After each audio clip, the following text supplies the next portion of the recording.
Well, in the last few weeks, in terms of geopolitics, it has been extraordinary. However, Vladimir Putin's speech to his nation last night was extraordinary to behold, beyond even the deluded ramblings of a typical James Bond villain.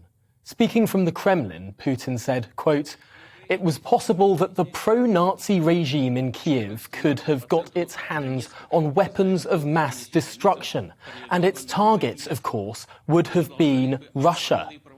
Putin maintains the ludicrous fantasy that Ukraine's government are Nazis bent on committing genocide against Russian speakers. President Zelensky, of course, is a liberal politician of Jewish heritage, about as far from a Nazi as you can possibly get. What we saw last night was a Russian president who is flailing. His, quote, special military operation in Ukraine is floundering.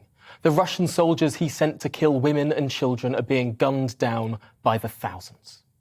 Putin said his country was ready to discuss a neutral status for Ukraine in peace talks.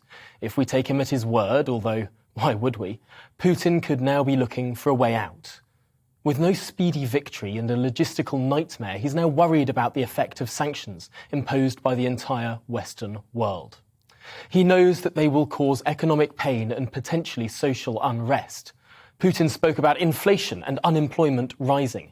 He knows he needs a scapegoat when the economic reality bites, and that is the West. His scapegoat has always been the West. Well, last night he spoke about Western traitors operating in Russia. He described Russians living abroad as enemies of the people. His was a rambling speech, no doubt a sign of increasing desperation within the walls of the Kremlin. And far from the strongman image he has sought, his were the words of a madman.